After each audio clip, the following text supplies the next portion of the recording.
Well, hello, everybody. It's Sunday morning, and that could only mean one thing. It's time for Chat with Charles, and I have two of the most wonderful people on YouTube here with me. Yeah, the cat. I was talking about the cat. Yeah, where's the cat? And so Ben Coombs and Brian from Searching for Tone. Good morning, gentlemen. Good morning. Good day. I got a question right away. Uh-oh. How come on thumbnail Brian gets his real face and you and I got digital faces? I don't have a digital. Like I've never put out a video you could screen grab a face from. Wow. Okay. I'm just kidding. I love you, Charles. Where's that mute and that microphone again? Right? Yeah. No, that Sherman? No. There you go. Wrong shot. All right, so first thing is first. It is time to go ahead and congratulate Ben Coombs on having 6,000 subscribers. Yeah, congratulations. Thank you very much. Thank you. I don't feel a day over $5.99. I mean, what? And and Ben's gonna have a show celebrating that tonight. So yeah. Speaking of which, this guy will probably be on there, and I already saw him in the chat. Ed, you get the call up to the big show.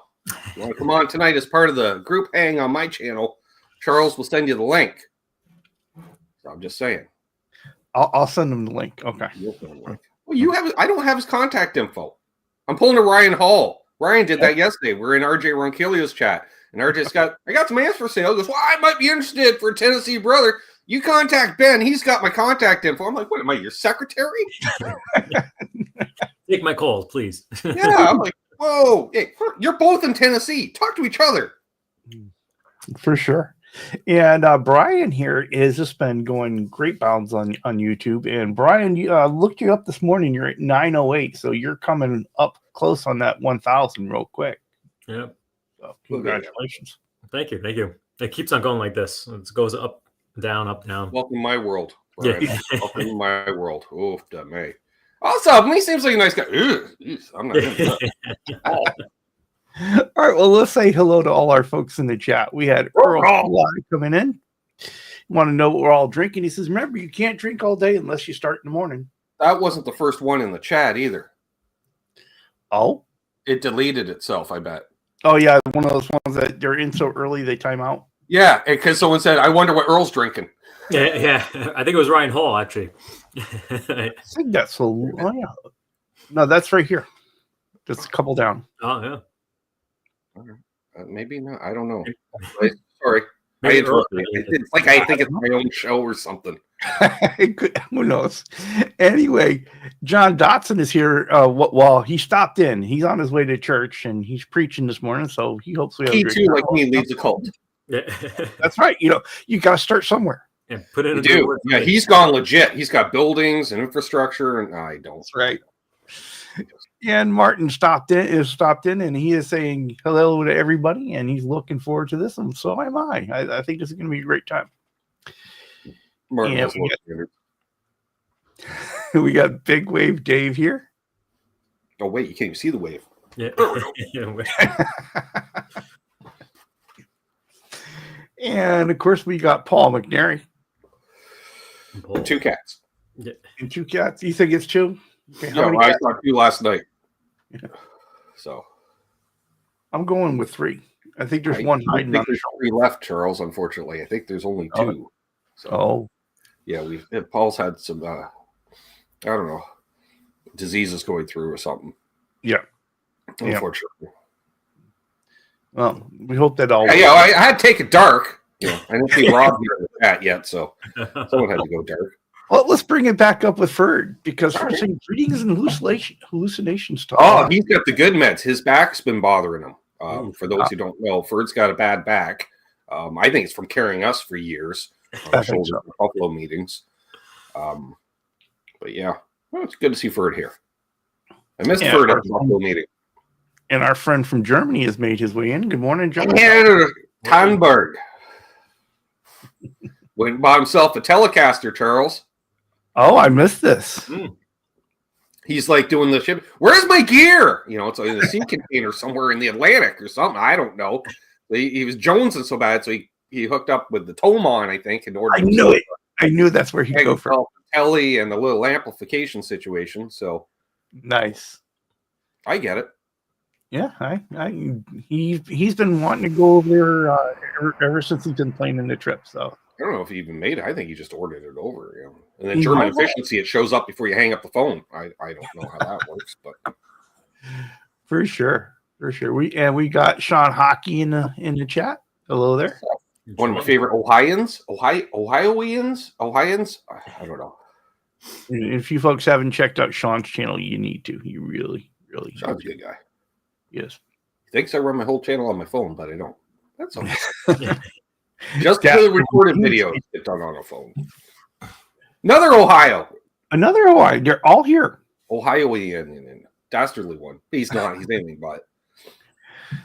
Well, good morning there, Dastardly Dave. Apparently, he always says hi to the two of you. I don't know. No. And Michael Cross is here to help us make it dark. I expect no hello from Mike. Yeah. And JP Page 2 is here. Good morning. What's up, Jim? Yes, today. Yes. Yep. We'll blame the other guy. The other guy was supposed to hit start there, Charles. I can't blame him. It was all me. And I'm just like, he's not here to defend himself or anything. I know. I just can't. I can't do it though. It was all me. And good morning, Matt. What's up, Rev?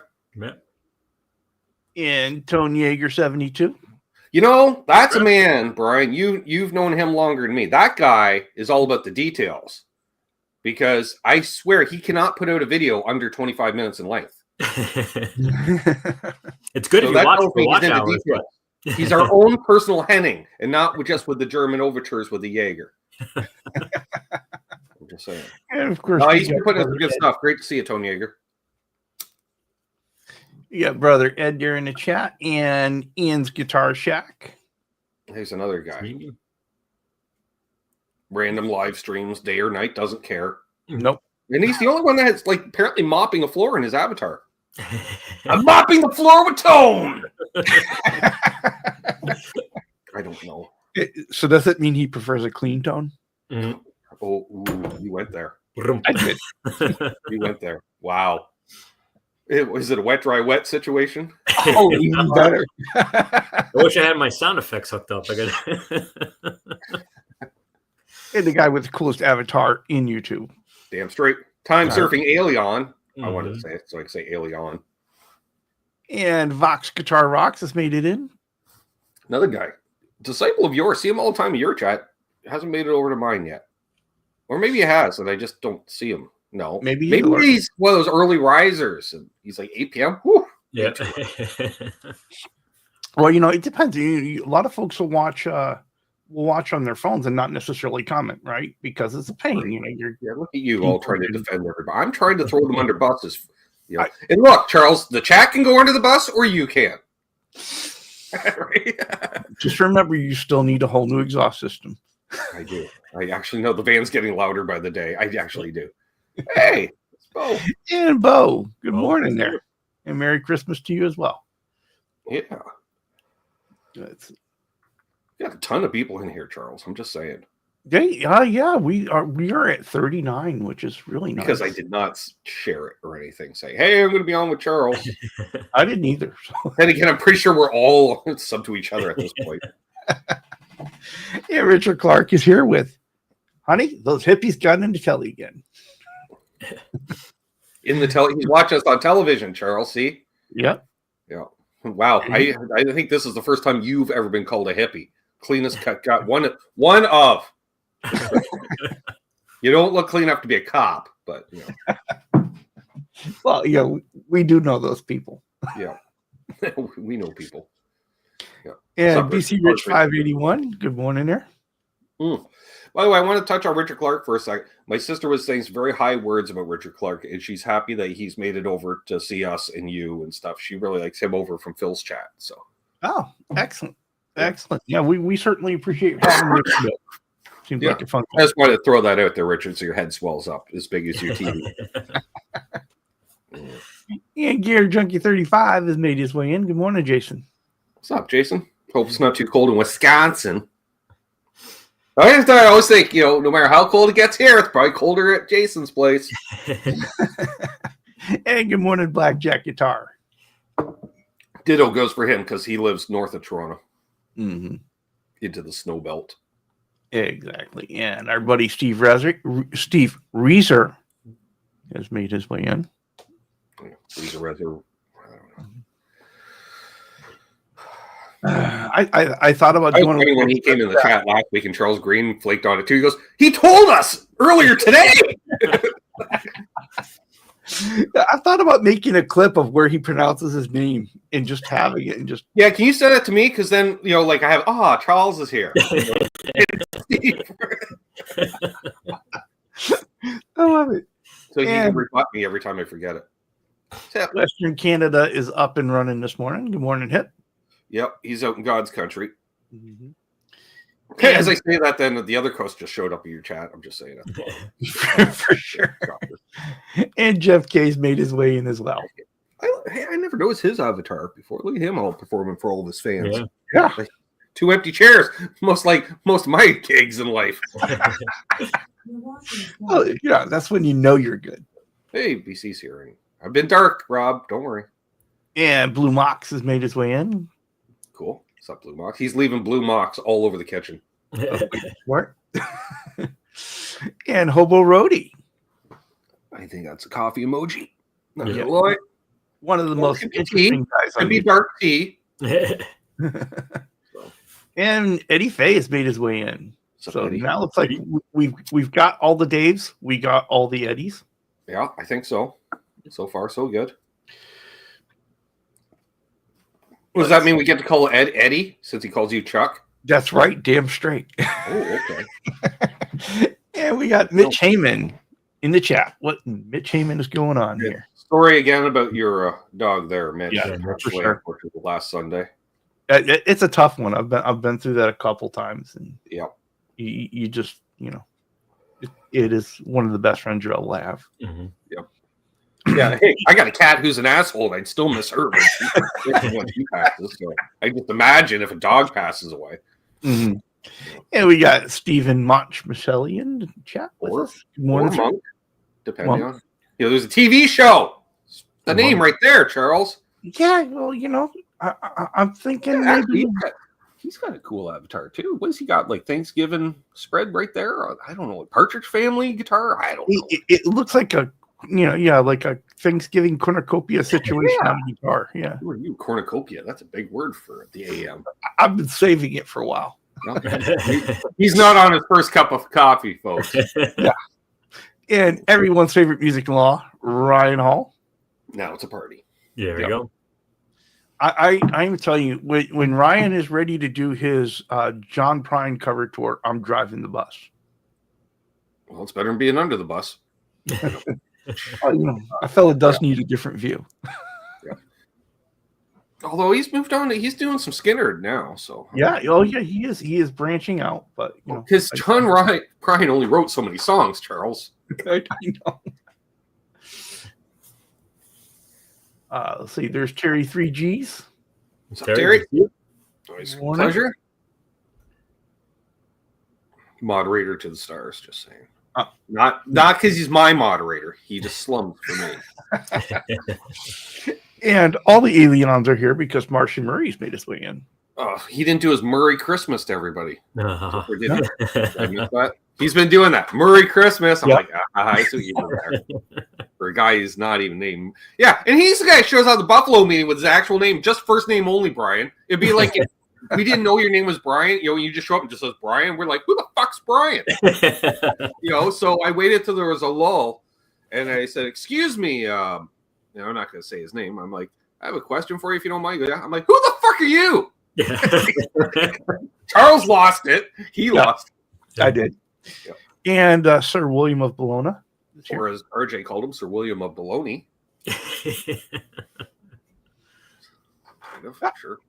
Knew he was in there hiding somewhere. Rob Black. Yeah, as soon as he said, we got the coast, and then he, we got Devil's Horn, Alien Head, Rob Blackmore official.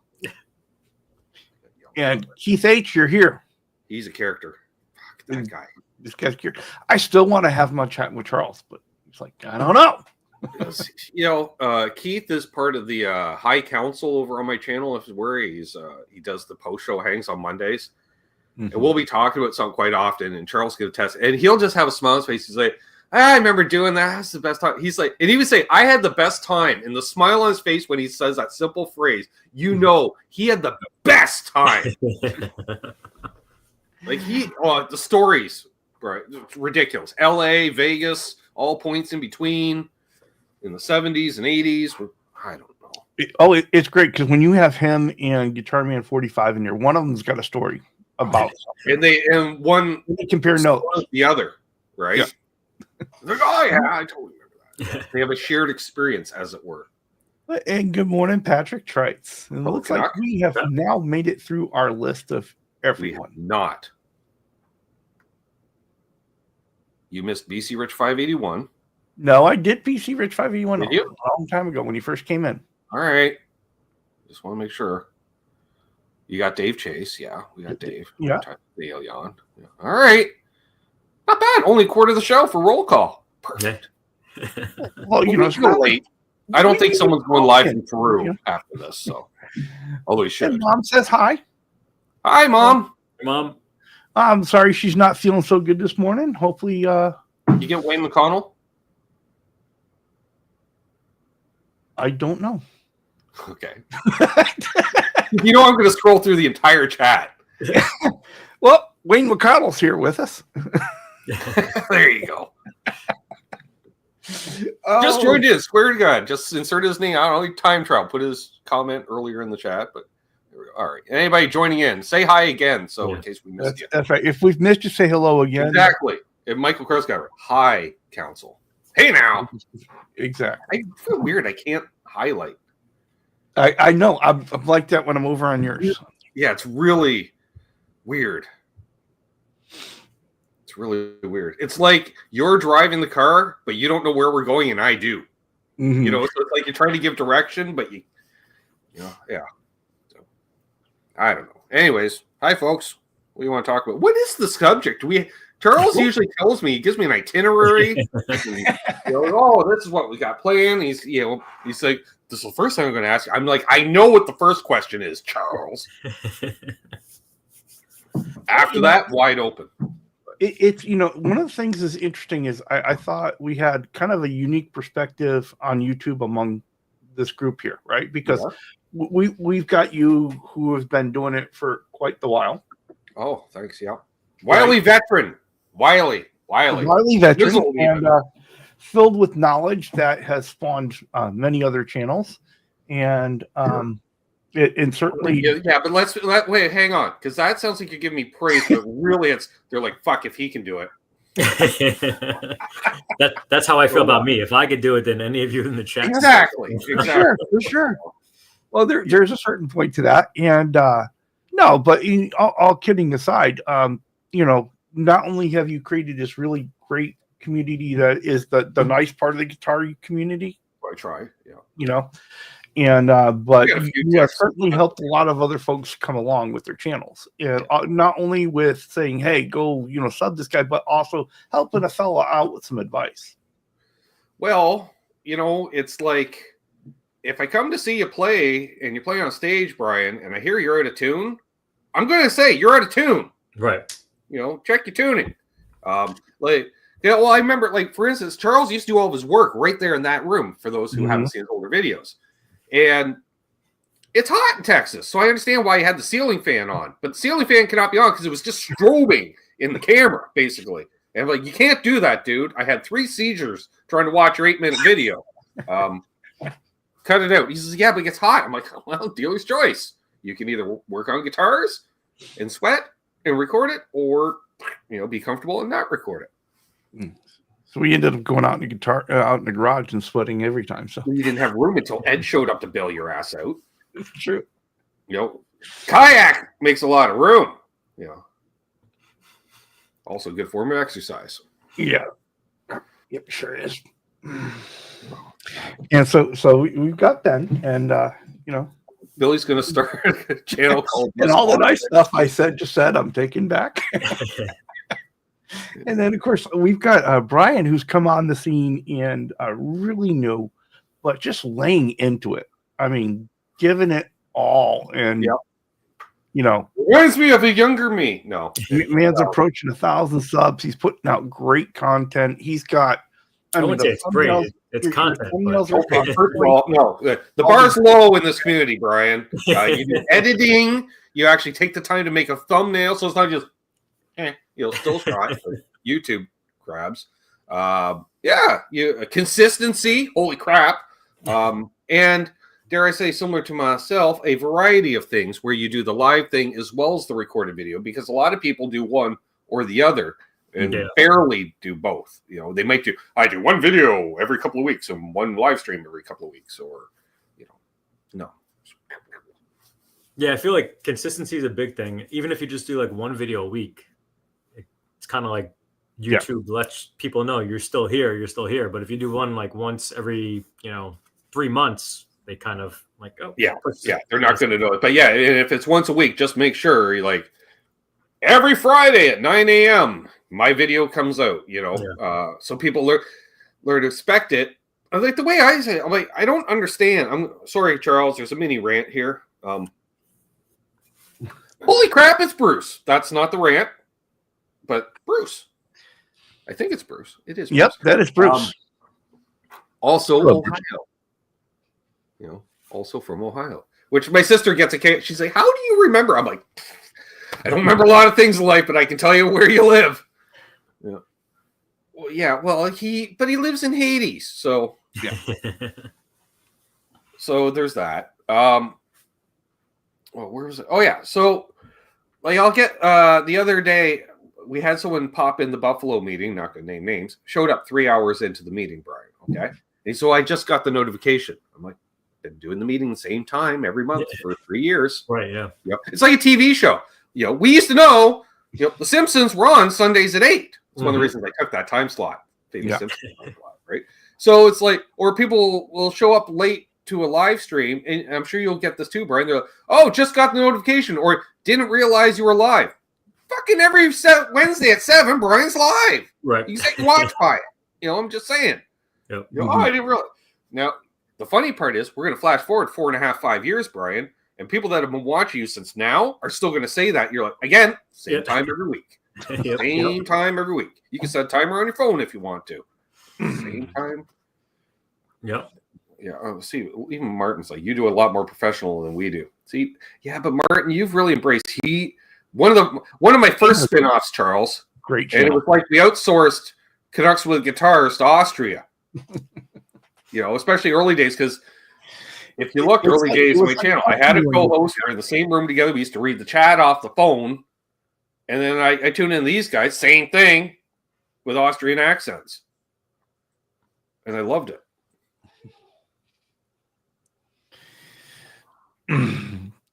So Eddie Fay says it's really interesting because some of the artists and bands we admire would maybe put out a new album once per year. And today, YouTube and short attention span, you got to do it weekly as a minimum to get anywhere. Yeah.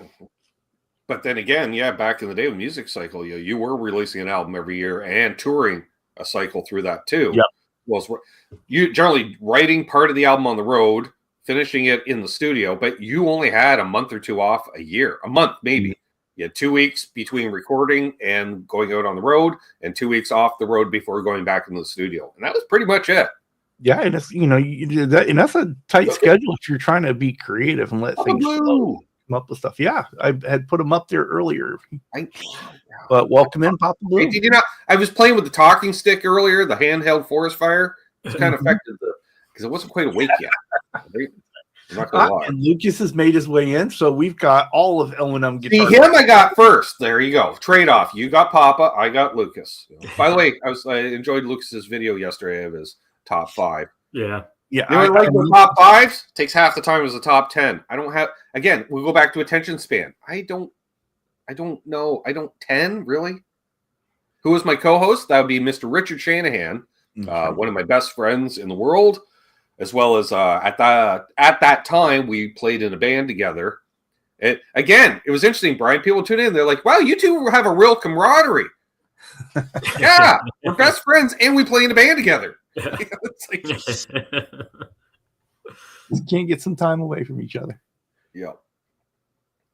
Now you know the rest of the story. All right, so we've got a community question from Gear Junkie 35. He says, "Who would prefer episodic continued videos and one-off, a true TV series style set of videos made to be watched on TV?" Yes. Put it this way. Let's say like one of Charles's projects. I'd rather watch a series of let's say 6 15-minute videos as opposed to an hour and a half long epic Vice Grip Garage feature film.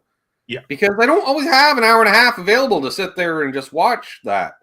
But 15-minute intervals, I like, hey, it's Dan Gorman in the house.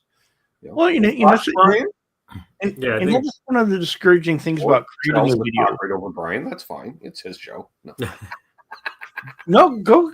I'm sorry. Go ahead, Brian. No, I was just saying my attention spans like that too. Is like, and you have the 5 different segments. That I left off at number 2, and I had to go to the store. I came back. Now it's number 3, number 4, number 5. But yeah, I like it when it's broken down, and I actually necessarily feel like I kind of lose track if it's a long, hour-long. Like if you did the entire project, I'd rather see it in individual videos, and I could probably sit down and watch all of them in a row. But when it's all an hour-long project, then I'm like kind of like, oh, I'll come back to it, and you might not even come back. And it's good for reference too. It's like, because I'm going to try it myself. How does he lay in the sanding sealer? I can go to there's one of Charles sand sealing someone's guitar. Doesn't matter which guitar, but he's going to show you, hey, it's art. Hello there, Arf. Welcome in. And Dan Gorman, hello there. Yeah.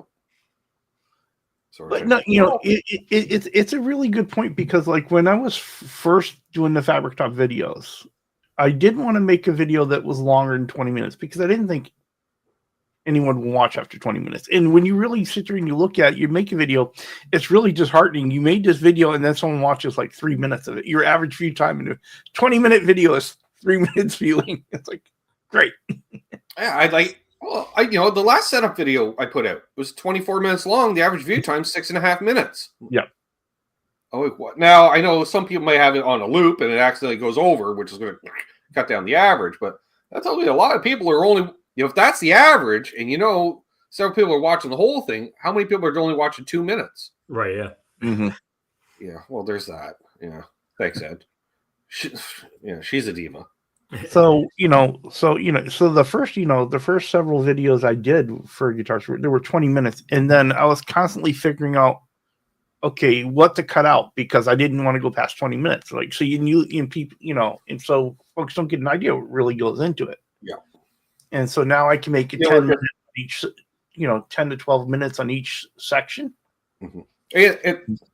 Mike mentions it, individual videos, but you put them into a playlist and one will play into the next anyways. Yep. So, you can binge watch, Netflix style, but it works the same as watching as a long video. And I wanted to answer, Bruce had a question asking how Richie's doing. Rich is doing good.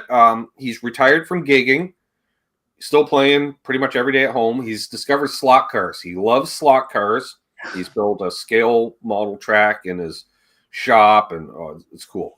But yeah, I was over there. It's been a while now, a couple months ago. But I was talking to him last week.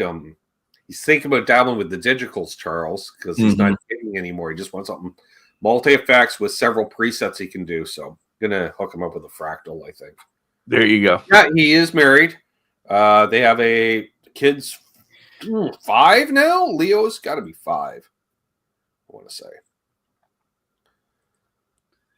Yeah, I don't know. Well, it's good to know he's still doing well. He was very entertaining as a co-host on the show. Woo! Not a microphone's best friend, because you're like easy. I can see the mixer just Pete. That was the time he fell asleep during an episode because he wasn't feeling well. Yeah, he just went off camera. Brian laid down on his couch, and next thing you know, he was snoring. I'm like, so what do? I went, shh, everybody listen. It's just but I think it's interesting too, because we all kind of started doing the YouTube video thing at different times. And so it's been 3 different experiences. And so, you know, it makes me go back and sit there and, you know, I've watched your whole back catalog. Right. But what was it really like back when you started doing it? Way back, well, all right. So I used to actually get this, Brian. You want to talk about ballsy? I used to do the repairs and setups live. I live streamed it, which was okay because setup will take me quite often. Like if I'm getting a fret polishing and stuff, we're looking at about an hour, and I'll condense it down to 20 minutes or try to get as close to 20 minutes as possible. Like I'll show me polishing a couple of frets, but you don't need to see me do every fret for instance, and through all the grits, polishing. But I used to do them live, and then fun fact, if you notice there's a lot of 2-parters, well, that's because it went sideways. The repair went sideways or something, where I didn't have the tool or I didn't have the part. And so we stop, and then I order the item, and then I, get it, and then make a part 2. As well as there's been a few refin series of videos that I did for fun. Not trying to do factory finish by any means. Charles, rattle can on a windy day. Not a good idea. I absolutely. Especially when you run out of paint halfway through painting your guitar, Brian, and then you think you have another rattle can of the same color, and you don't. So you just come out and start a different color right over top. Right over top. Oh, she's still tacky. Still one of Ben Tom's favorite videos on the series. He's watched that several times. Oh, it is absolutely one of my favorites. If I have a video where the finish mess, if I'm working on one and the finish messes up, I go watch that video. There you go. Perfect. So, Brian, we get a couple good comments on your channel here. Where was Tony Hager? I don't know if I'm capable for less than a 15-minute video. I know, bud, but that's okay. So Eddie Faye was saying, although it's sort of weird, he enjoys your mini skits that you do. It's one of the things I love about it too. Eddie celebrates lifestyle choices, and they help. It is entertaining, actually. I'm not gonna lie. Mm-hmm. Try to make it. I wonder. There's a handful of YouTubers in the community when they say, "Oh, I'm going to talk to the wife," and you see someone from behind, you're like 50-50. It's their wife or it's not. I just say it. I've seen it happen before, and I'll see it happen again, and it makes me chuckle every time because I don't know what we're getting.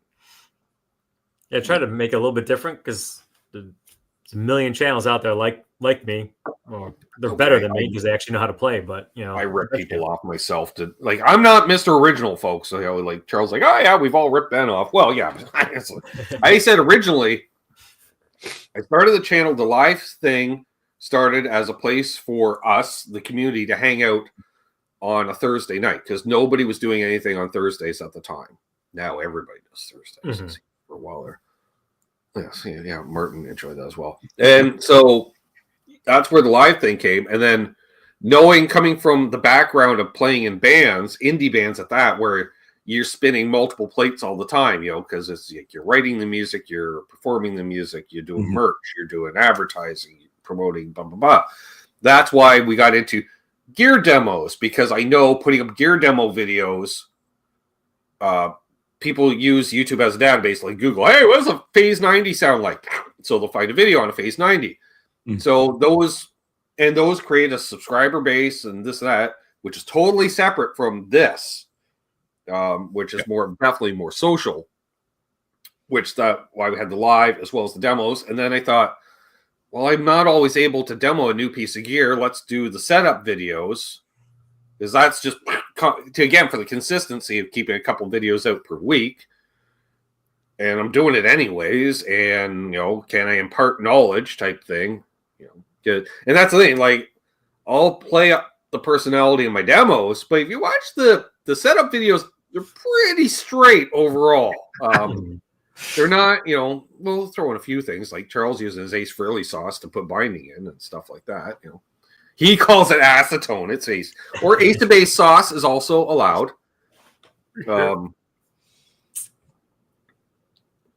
Bo's working on a signature guitar build now as well. Yeah. He's got a signature amp in the works. Oh my God, Well, show up his first gig out of the box, Charles. He's got a signature guitar, signature amp. He's got 3-piece set. Holy crap on a cracker. In his own venue. He's controlling it all. And I did see he apologized for missing the Buffalo meeting because he was taking care of business. Mm-hmm. Like, I get it, dude. You want to talk a lot of plates being spun at once? Bo. That guy. Richard Clark, I love this. I've been bowling on Thursday for years. If I would have known you were bored, I would have. And even when I started my channel, I lucked out there and I said I want to be the next Phil McKnight, because at that time Phil was doing the live stream, he was doing some gear demos, similar to what Brian, I would say a top 5 list, or just let's call it a talking video. That's not necessarily a rant or just an opinion piece, but an informative piece. Like I remember he would do like top 5 thing. Phil was big on top 5, like that you didn't know about Guitar Center. And then be like, oh, it was originally founded. Their first location was in this town. Well, not everybody knew that, or he'll do certain brands, which was great because showing the lineage, like let's do Jackson guitars. Well, they started out here as this and this and this, and now Fender owns them. Long story short. So I was like, okay, well, we can do that as well, and do the repairs and setup videos as well as the demos and the live stream Q&A, because live stream Q&A is code, folks, in the YouTube world. If you just see live Q&A, that means I don't have a clue what I'm doing for live stream. I'm winging it. Yeah. Send me your questions. That is the placeholder for titles. Or it's just simply live and then a number. I'm looking at you, Pete Thorne. Live Q&A, number 353. But which is fine, because someone like Pete, being so established, he can go live for 2 to 3 hours and just be inundated with questions. How do you do this? It's the same questions like every month or so. Is someone new? How do you do this? Asked and answered 14 times. But well, Brian, we got another one here for you. Eddie Fay has been digging your 12 days of Christmas videos, and I'm telling you, I've been right there with him. Which, by the way, thank you for being included. Yep, and just where I was going to go to, I was really honored to be included in the video. I was, and really much appreciated it. Luthier. But that has just been a great set of videos, just amazing. Yeah, I was telling you in the beginning, it was I did that as a test to myself to like push myself a little bit, and try to recap the entire year of like all the good stuff. I know I probably cut like 5 videos on each of you guys, but like, it's like I think people. Like when I do like the top 5 guitars, like that's not the top 5 guitars in the world. That's the top 5 guitars that I reviewed this year. And this is the top 5 people that I came across this year. Next year, like we'll have different people and stuff. Sure. But I some people like, well, why did you see this guy? Well, this guy's got 1.9 million views. And I'm not saying that I'm doing it to help anybody, but like if you don't know who, right. Like I don't need to do Phil McKnight. Like if you don't know who Phil McKnight is, even as a brand new person, you've had to have seen his thumbnail at least once. I'm like, honestly, I don't think if it wasn't for me starting a channel, I probably would never have seen either one of you guys, thumbnails, because everybody gets so buried. And now you see. You would have eventually, believe me. I learned that a number of years ago. And one thing I want to mention, great thing with the 12 days of Christmas thing, doing that because you're newer to the community, because like anything else, it's hours. Hours in front of the camera is the same as hours of playing time. Right, You're going to get better.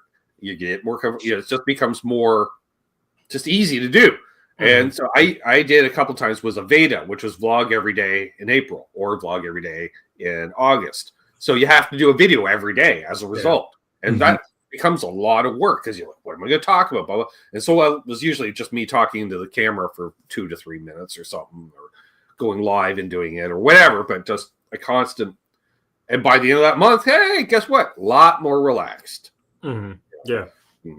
I remember Phil talking about this one time, and it really is true. You sit there, you try to plan this video that you think is going to be really great and really wonderful, and everyone's going to want to watch it, and just going to get so many views. And you put everything you got into it, and like nobody watches it. And then you do this other video where you just whipped out your phone, you shot it real quick, and it's like everybody watches it. It goes viral. Exactly. Like my most, for a long time, my most viral video was of someone else playing guitar that I just happened to shoot. But it was right place, right time. That was when Caleb from Nerd Halen was demoing the Frankie guitar. Because what happened, Brian, we were both at the NAMM show. We were both going to demo guitar because it just came out. He was putting the band together at the time, and I had a small channel. And then, so he's like, well, I'll shoot you, you shoot me. And I was like, yeah, cool. So he started playing first, and immediately I thought, well, I don't know how to do all that stuff. And he knows all the Eddie licks.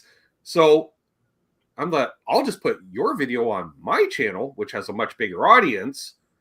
And then boom, and then Van Halen News Desk picked it up as a highlight of NAMM, and then it had like 20,000 views in a week or something ridiculous. And then everyone would a bunch of subscribers, and then they'd see then I had the dip because they're like, this guy sucks compared to the last demo I saw. Yeah. Well, the parking lot hangs. Yeah, they will be back. They will be back at some point. More of a random thing. But yes. Yeah, I have a short that has like 5,000 views, and it's just me unboxing a guitar. And then like another one that I totally did like how to sneak a guitar into my house. I literally like took a ladder, threw it upside my house. Again, people use YouTube two ways. They use it like Facebook, like the very social media, interactive, community based, or they're just using it like Google, which is how to sneak a guitar into my house, and then they will find your video, because they search based on your title. So always label your videos in the title of what it is. Don't do clickbait. Clickbait, no, because nobody's like, is this the best guitar ever? Nobody's searching that. One thing I actually just learned too is the name of your file when you upload it, make it something searchable too. So if you're uploading, don't like upload the file as in like image94.mp4. No, I actually title my videos. That's the name of my video file. Right, yeah. The title of the video. Yeah. Like all my demos get renamed to just the name of the guitar, basically. And then literally, if you look at the title, it's the name of the guitar with the word demo after it, because I just add that afterwards. Bruce did the Wolfgang unboxing because he was like one of the first guys to get a candy apple red Wolfgang. So,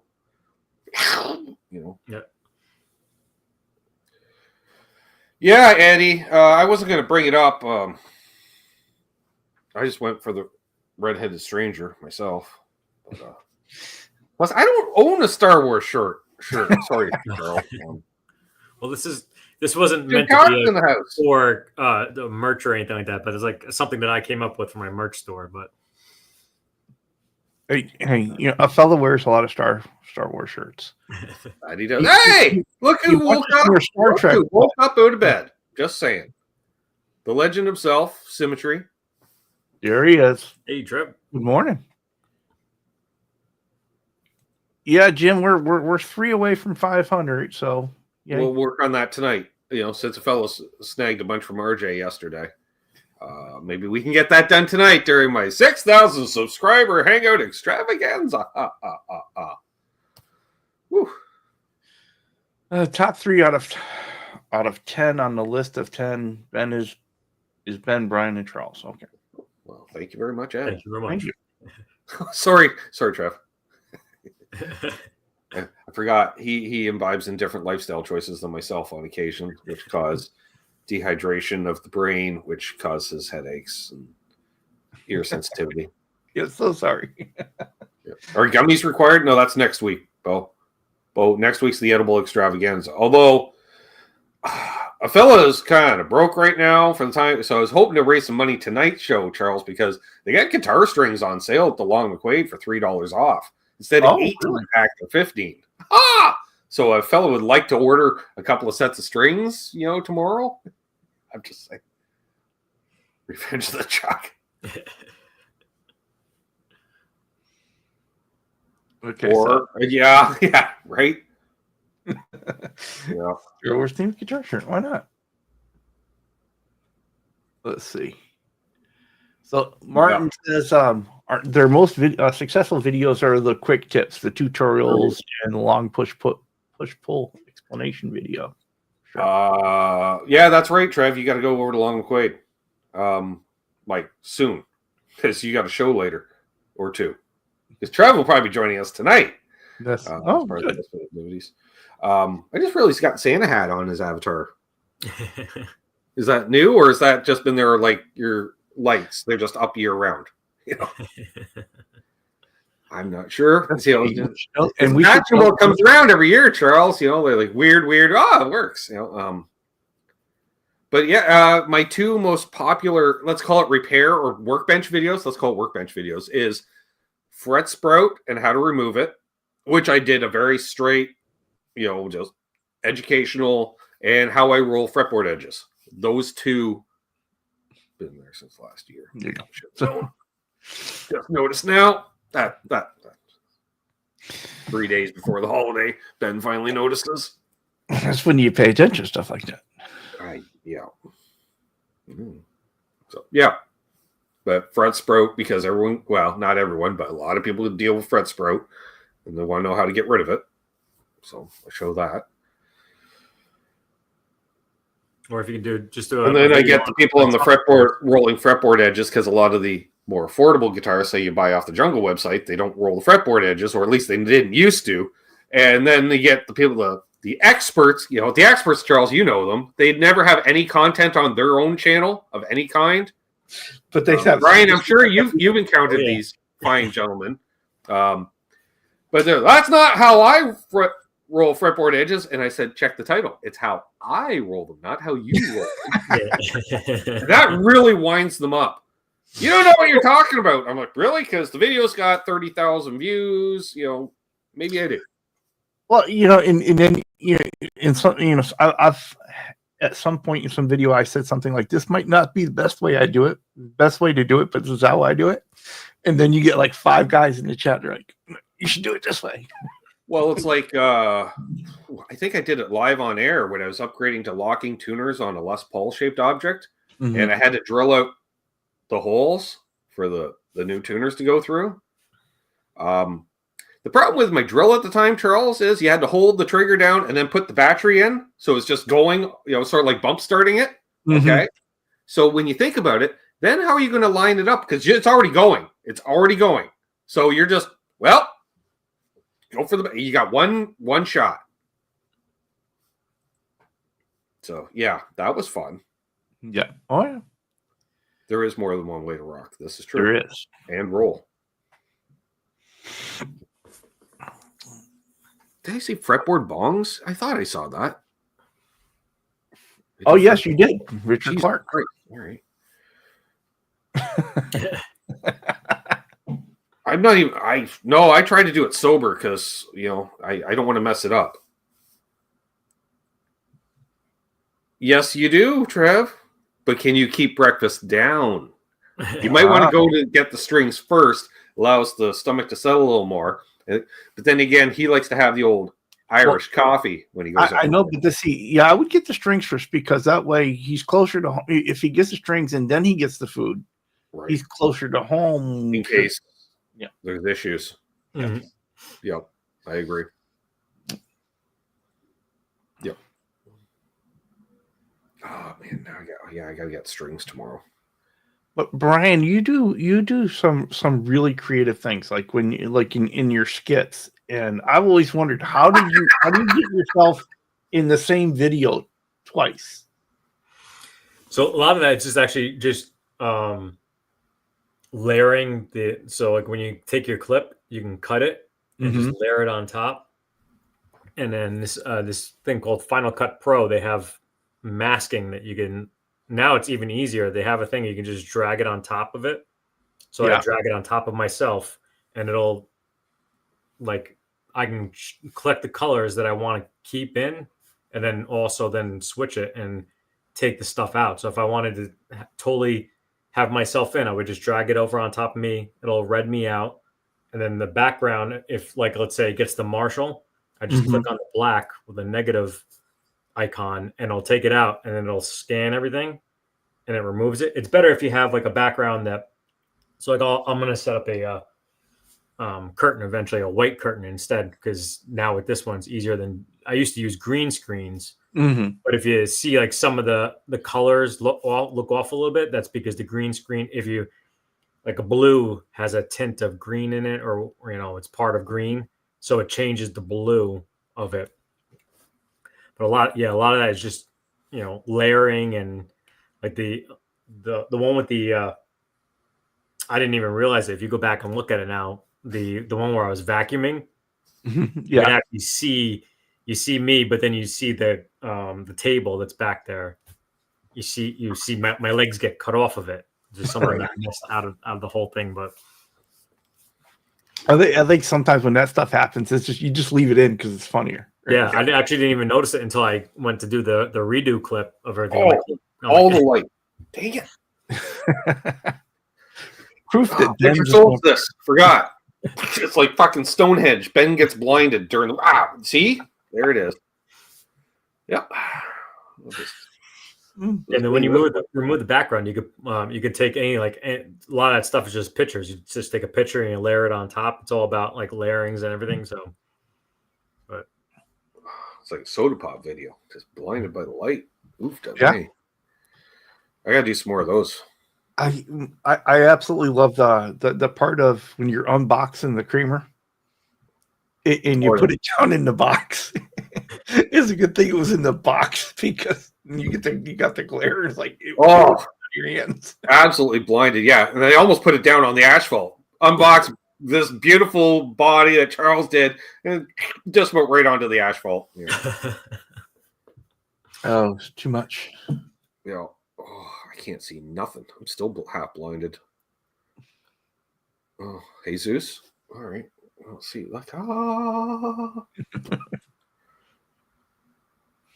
Can't see nothing. Oh.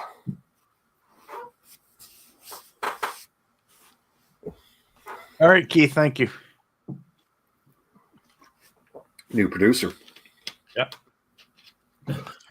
Just saying. All right. So, are you gents planning on doing anything different in the coming year, or trying anything new, or? I'm going to learn to play guitar. Yeah, me too. Me too. No, I learned some new tunes because I can only play the same tunes over and over so many times. Not really looking for any new gear anymore. Yeah. Well, no, I was saying last night I actually have 4 slots for more guitars to be like switch on out ones I don't use, and so there's that. But no, just continue to grow the channel as much as possible. Yeah, fight the good fight every day. Exactly. Yeah, I want to work on that. How's Triumph coming along? Well, slowly, though. Slowly. But I've been dang it. I gotta stop rocking back and forth. That's the problem. There we go. And yeah, other than that, hopefully demo a bunch of cool new gear next year. I don't need to own it. I just want to demo it. Yeah. I'll continue to take advantage of my situation in life there, where I'm able to get my hands on a lot of quality gear, or not so much quality gear. There you go. So, Ryan, what do you? I mean, you talked about wanting to play guitar. What do you want to do with the channel? So, I mean, obviously, I got a whole bunch of boxes over there, so I do actually still have a lot of stuff to guitar-wise to go through. I have tons of pedals to go through, but also now I was thinking about actually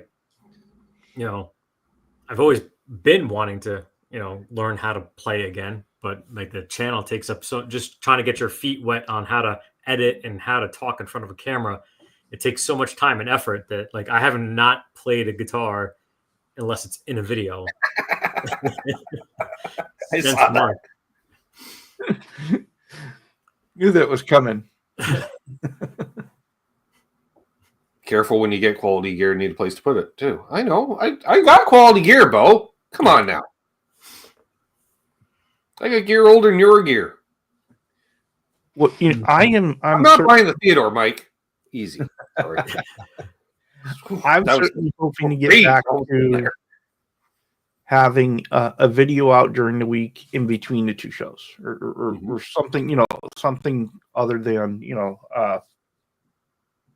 so there, hopefully there'll be a guitar video within the week every week, which is something I'm trying to get back to.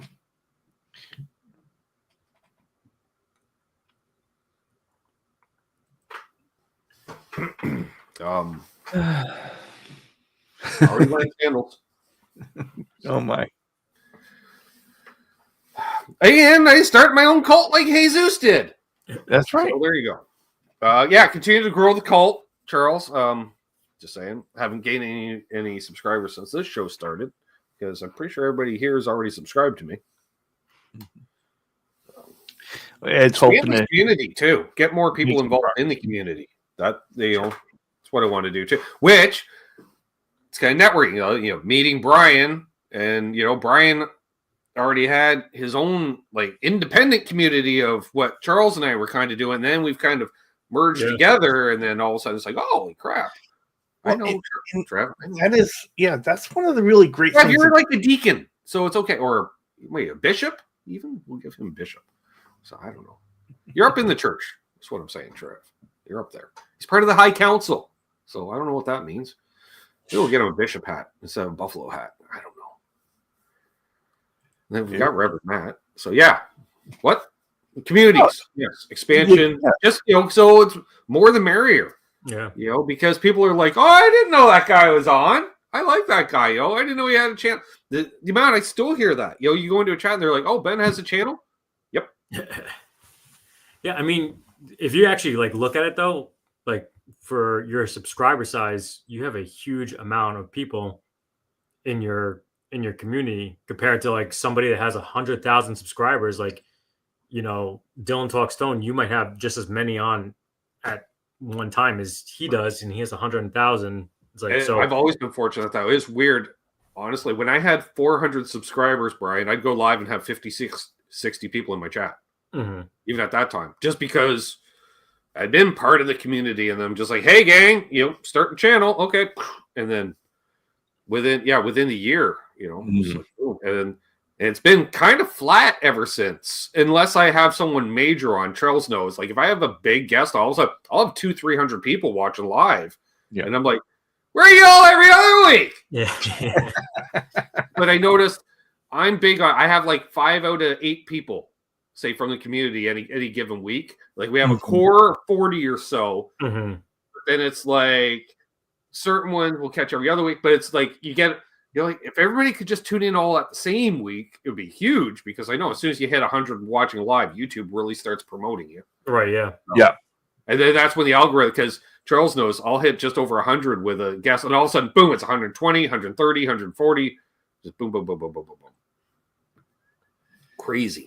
And that's the really crazy thing about it. Sometimes you sit there, channel, when you come to the live stream, channel size doesn't always seem that important, right? Because, it's only important when you're dealing with companies, I find, or certain guests will say.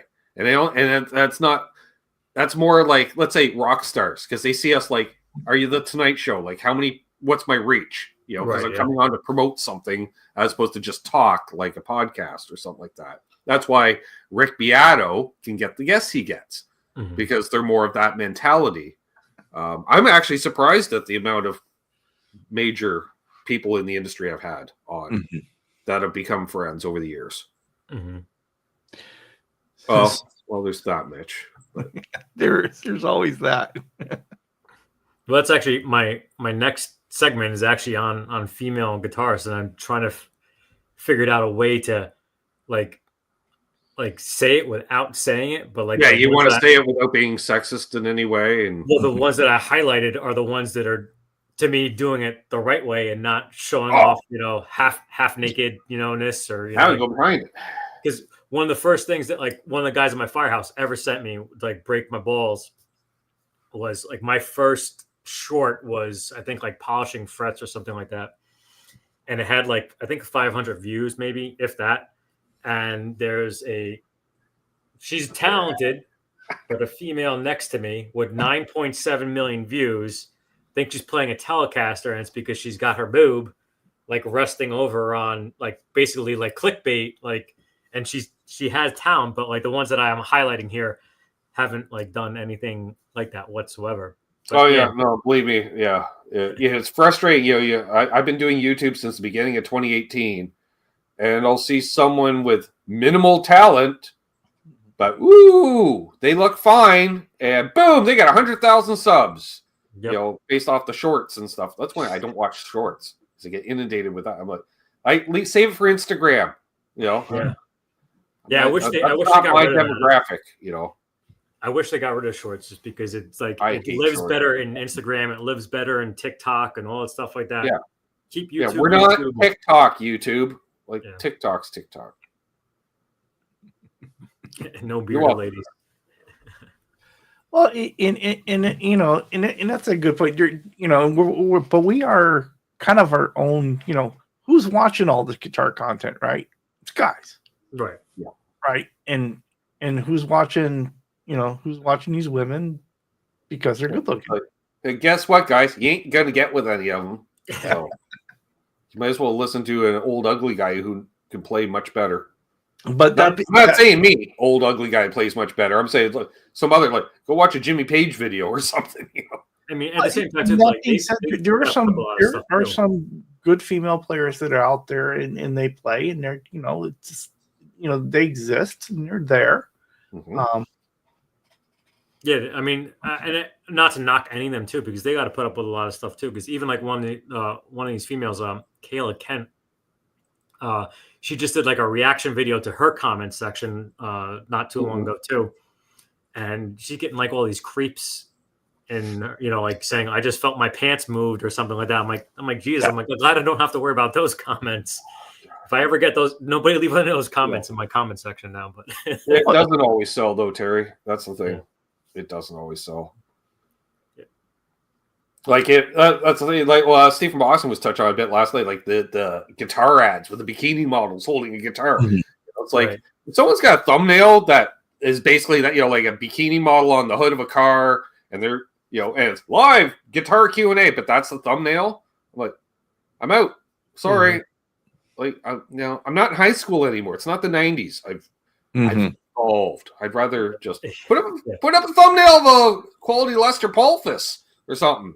I'm in, Not an AI one though, Martin. Easy with the digitals. AI. Yeah, this one girl, Kayla Kent, she like rips like Dimebag so good, and does great reviews, and she just doesn't play into that whole, let me wear high heels and show my crotch while I'm playing a guitar.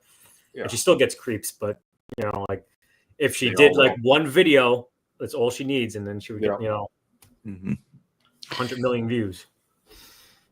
There's a lot. Yeah, there's a lot of great guitarists out there. There are a lot of really great ones, and I'm glad people are enjoying success. And but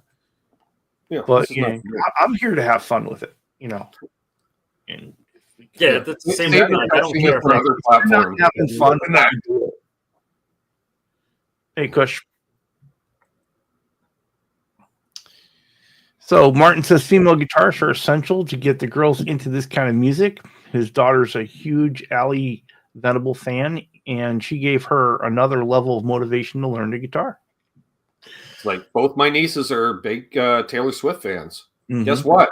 So am I. I know her music, Charles, but writes her own music for the most part, more than a lot of artists do, and essentially did it her way. She's like the female Joe Bonamassa, but again, because of the demographic, they're like, let's push this, and great. Right. And it doesn't have to how few artists can transcend from being basically a children's artist, we'll call it, as a teen, like like when Britney Spears came out and stuff, and then be able to transcend into adult music and still keep that fan base, and attract others. Woo, good honor.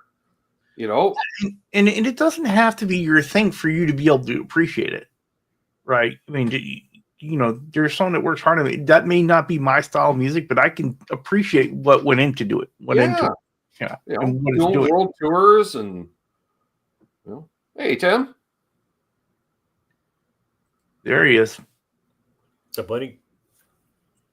That sounds like a blues name. It does. Hey, Bob, I'm out again.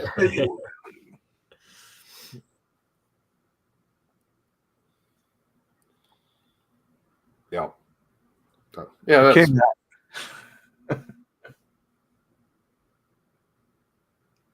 Yeah, See, Mike. I see Mike TikTok. Krause's comment. She got one like I can't wait to smell that like drum seat because I guess she plays on like a drum bench or something like that. It's like seriously, I'm like, wow.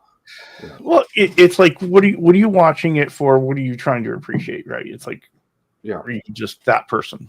I'm like, yeah, save other stuff for other platforms. I'm here to play guitar, have fun. Yeah. And that's true. Yeah.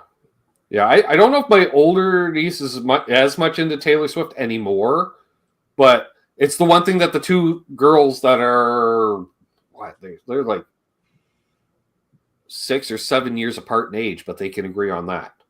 Mm-hmm. Right. They both like Taylor Swift. In fact, that's what Sam wants, a karaoke machine with Taylor Swift karaoke discs. So, and Mitch Heyman wants to wish our families a Merry Christmas. to you as well, Mitch. you too, Mitch. Yeah. Steve Brand in the house. There he is. Hello there, Steve. How you doing? And Steve and Quentin have quite the show on Friday nights. Right. Even though it's opposite you. It is, but I Watch go one or back- the other on replay, or just have multiple screens going and inundated. I don't know. Yeah, they've been doing some cool stuff over there. They are they're a pair that really work together well. I really think they are, and I've been enjoying it. Haven't really been commenting or anything, but I go back and I watch the replays. But Same. it's something else. So appreciate it. Mm-hmm. Yeah, occasionally I might have like them on in the background, but low, listening to them while you guys are on. Or There it is. yeah, there it is. There it is. The Festivus for the rest of us. I didn't have an hour for that. Thumbnail and everything, but tonight's not the night. Because maybe I'll do that tomorrow night. I don't know. Maybe tomorrow it'll be a Festivus special. That'd be an idea. We could do that. So, what kind of songs do you play at Festivus? Depressing ones. Nothing copywritten. No. Actually, it doesn't matter because as long as it's not global blockage, I'll play pretty much anything on my channel because I've demonetized all my live streams because they're what? Powered by the community, which is funded by the community, basically. Yeah, so, and that's one of the things for folks to remember when you're watching that Monday show. Trev. We'll see you later tonight. Get your beauty sleep. Catch you later. Hey, Trev. And for the airing of grievances, that usually happens most live streams, especially if Michael Krause gets involved. I call those rants. All the emojis. Thank you, Ryan Hall.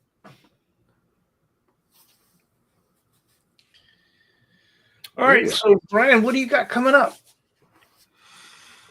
Well, finishing up the 12 days. Mm-hmm. I think I have 2 more. Oh, right? One day it's sunny. Like, really? And then eventually do some unboxings and Yay. People like unboxing videos until they don't. too legal. Well, I mean, doing the whole thing, not just the. And I might actually just do the unboxing in shorts and just make the video shorter. But after he said he doesn't like shorts, Charles, did you notice that? just Yeah. get it out of the way because Fellas, he's hedging his bets.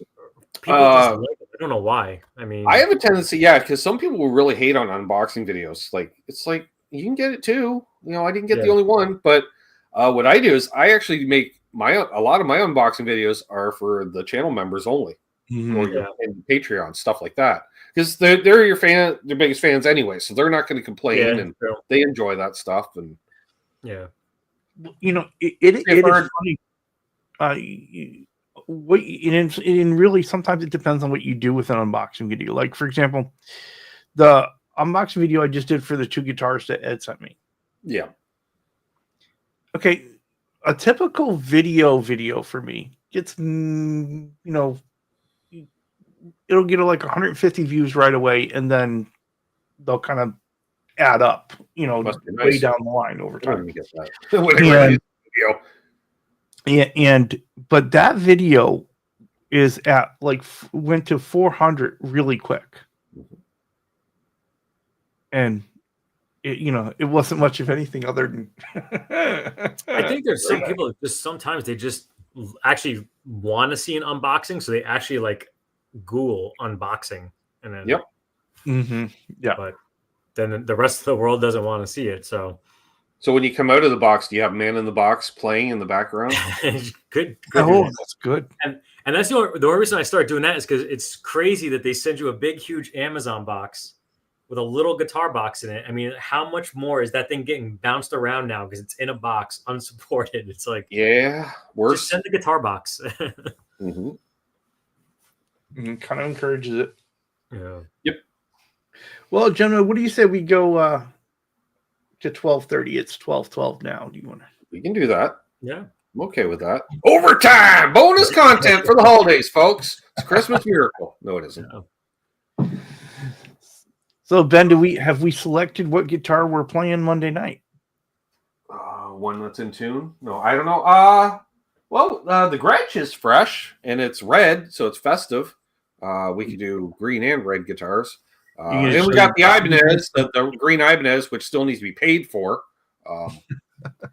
No, and but they both have fresh strings actually and fresh setups. So probably play the Gretsch for a bit, and then I don't know. I don't even know what I'm going to play. You know that. Most of the time, I go on, I'm like, I don't know what I want to play. I don't know what to play. I don't know what to play. Put you on the spot, Yeah. Got to put you on the spot. I love this from Bo. Some of the stuff this year he's unboxed was more like open the back of a truck. Well, between the venue and everything else, sure. I did that one recently, Ed. And plus, it needs a touch of work. The volume pot's a little suspect. I need to do a little fine tuning on it. But I use the stuff with the fresh strings because while they're still fresh, I got a bunch of guitars that need some work done that I can't do that I'm going to get done in the new year. So we'll have more of a range. Like not all of these are all usable at the moment. We're not talking about the ones that are behind the chair more often than not. So you're getting with Travis? Yes. Yeah. The stuff I can't do anymore. Stuff I used to be able to do and I can't do anymore. And stuff I just don't feel confident in doing in general. I just have him do. And he used to own his own guitar company. So currently mothballed the company, so we don't talk about the company to promote it, Charles. He's on hiatus. Yes. In fact, we basically shut down the company during COVID. So he now works at a cabinet maker place by trade, day job. So he's working with wood still, but and playing in a band. So I am trying to get to a point, back to a point where I can do a fabric top a month. Right. That'd be nice. And so I figure with that's enough. If I can do fabric top enough, that's enough for a video once a week. You could also do some workbench videos. Yeah. Like just like what a restring setup of one of your many guitars that I've never seen you restring. Yeah, I didn't even specify how many strings are on each guitar. Yeah, well, that's true. But I think part of the problem with that one is we promised we'd do that one live. People don't remember shit. Remember, most of these people are drug addicts and alcoholics. No, they're not. They are, but they're not. They don't remember. Like, come on. How many people tune in now, Charles, on a Monday night? You play guitar? Yeah. Do you watch me muted every week? I have this thing. I didn't say it, Charles, and I didn't pay Martin to say it either. Look at this. All right, people do remember. Blackjack, I thought we were friends. Well, see, we laughed, Brian, because we started the Water Buffalo meetings, let's say approximately 3 years ago, Charles. Give or take. And so we'd be sitting there, and someone like Bo would be, this box here? Oh, yeah, I bought this pedal, never took it out of the box for like 4 months. And Charles is like, how can you own a piece of gear and not use it, like, or even take it out of the box or anything? Not saying the man has a 12-string guitar sitting under his desk for 2 years at this point that he's yet to string up to play. But I know it's there. Keep tapping on it with your foot. What's up? Hey, Tony, welcome in. Let's take this right here. Joyeux Noel, since he's in the Poutine province. Well, you know, eventually we're going to have Tony on chat with Charles. We're just trying to find a Sunday that's going to work for him, because usually he's on in the morning right before me, and we overlap a little bit now. But every once in a while he does like a Friday night show, and so we're trying to work that out. Oh, overlapping your show on Fridays. I see how it is. He's muscling in Charles territory. No, he isn't. Hey, you know, there's only so many days in a week. There is only so many days. It's hard enough to step on other people's toes, but you know, in reality, you really can't. You try. All right. Most guitars have original strings. Earl's so rich, when the strings get dead, he just buys a new guitar. Oh, you can change the strings? That was a big Boism for a while. Yeah. Who knew you could change the strings? Bo is the opposite, because when Bo needs strings, he just calls like Sweetwater, and they send him like a box full of strings, right? Like all these different gauges and brands. Like, here's like fucking C-note worth of strings. Must be nice. But then again, he the overhead. Yeah, Charles. Yeah, well, we could do that. Yeah, he knows what to do with it, though. Yeah, he does. It's the exact same thing. Same chords. Finger picking is a bit of a bitch. I'm just saying, but.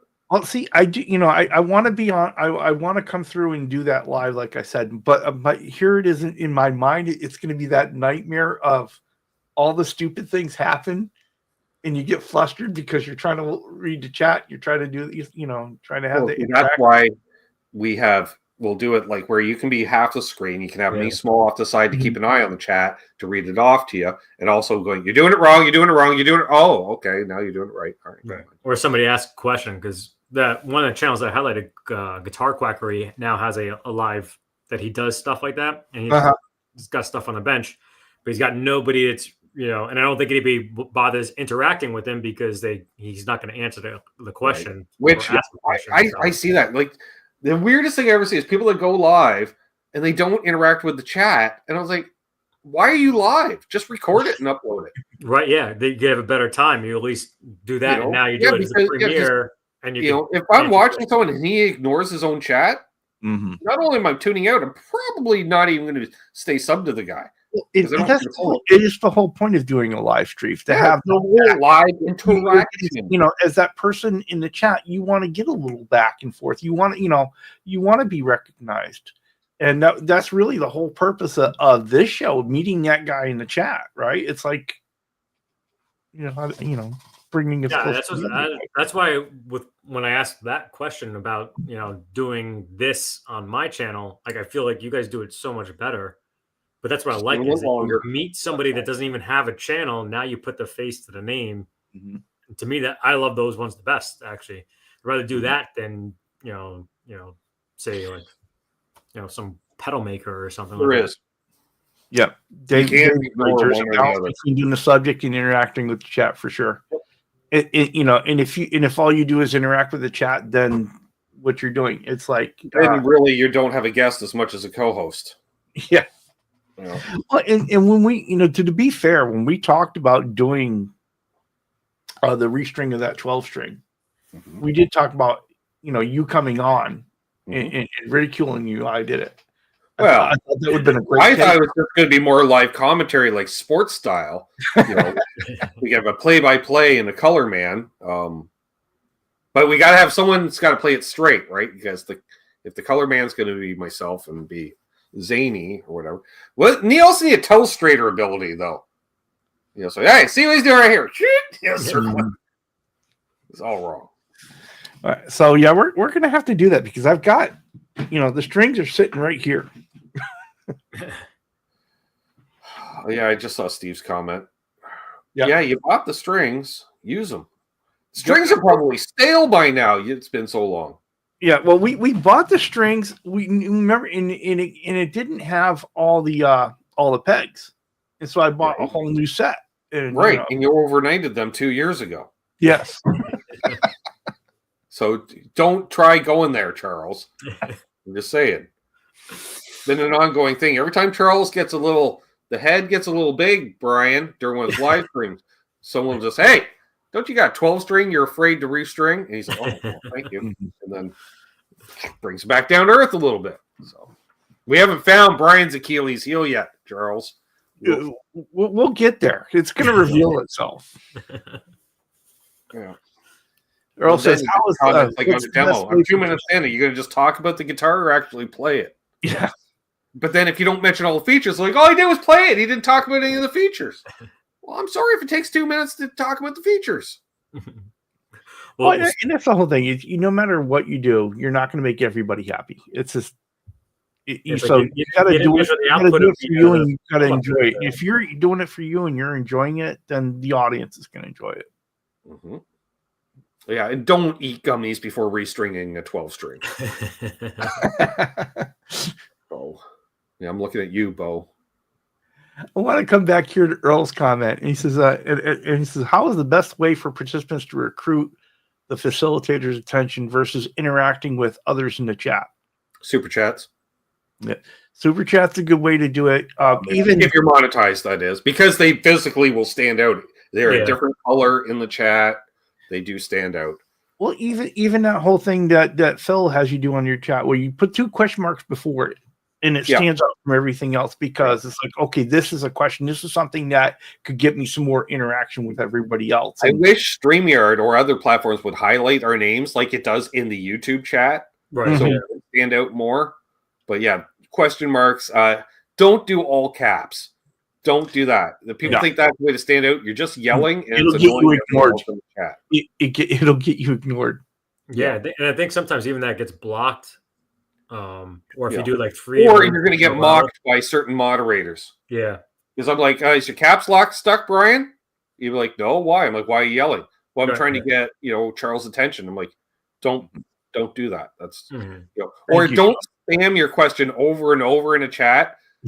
Especially if you realize there's certain channels that are always behind in the chat. I'm not saying you, Charles, but fucking Pete. Pete's always half an hour behind the chat. And then people, you missed my super chat. No, he just hasn't got to it yet. Right, yeah. Because he's always half an hour. So don't be bing, bing, bing, bing, bing, bing, every 5 minutes is one thing, but every minute and a half, no. Ed is really excited about his guitar, apparently.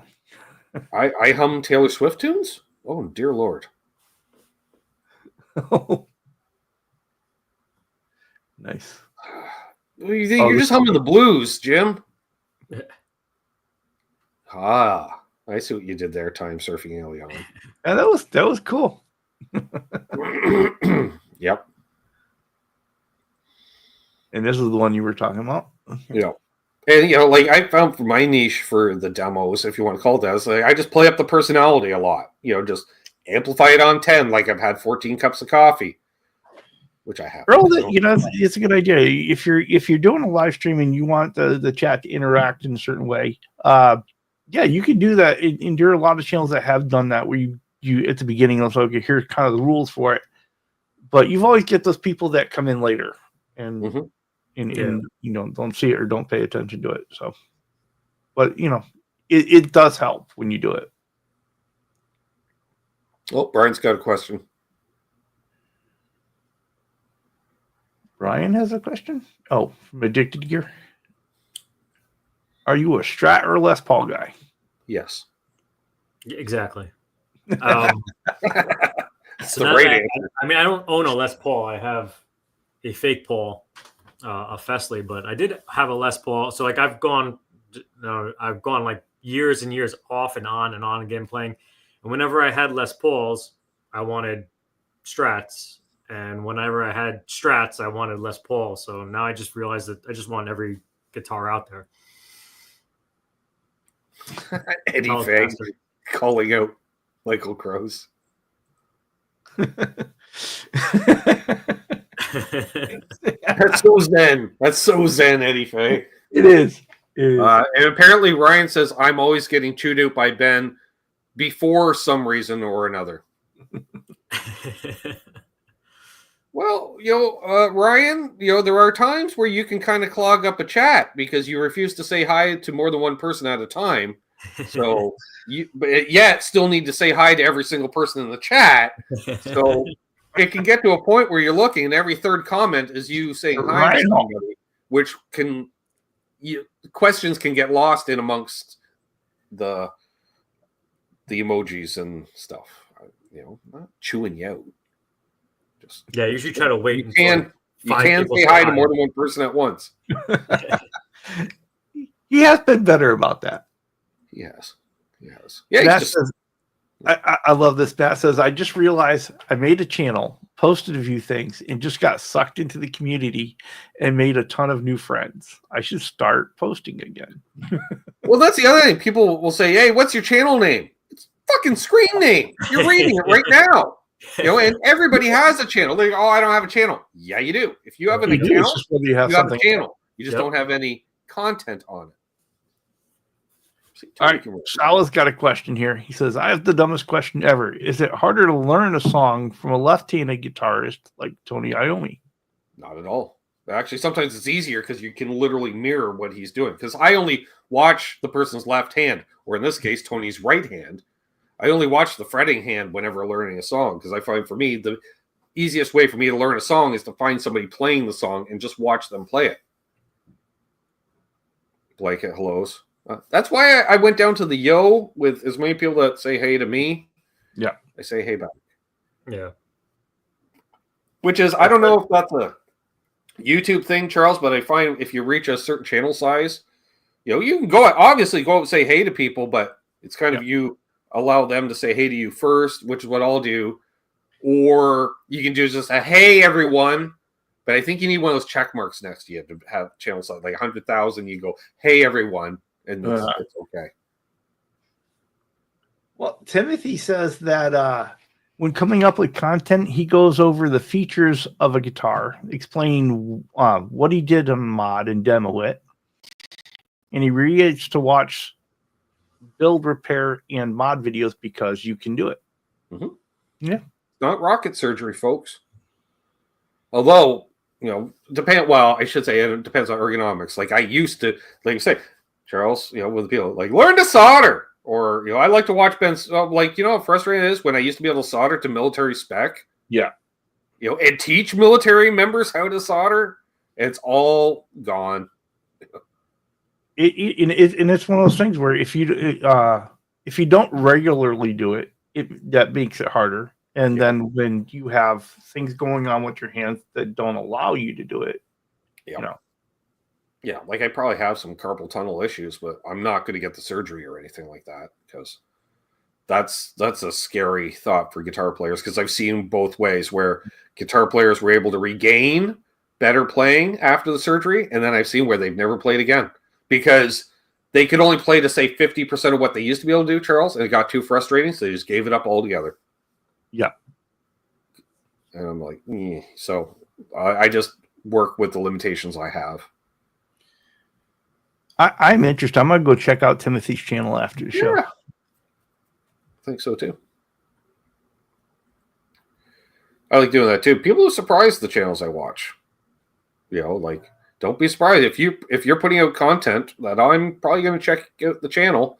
And they say, Brian, everybody's channel will come up eventually. And I realized that at a NAMM show because I had people coming up to me acting like they knew me, and I've never met them before. Mm-hmm. Like major people.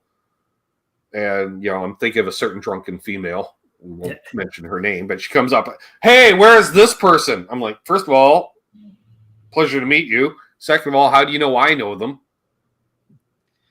No, just in the surgery itself, Eddie. I don't trust carpal tunnel surgery.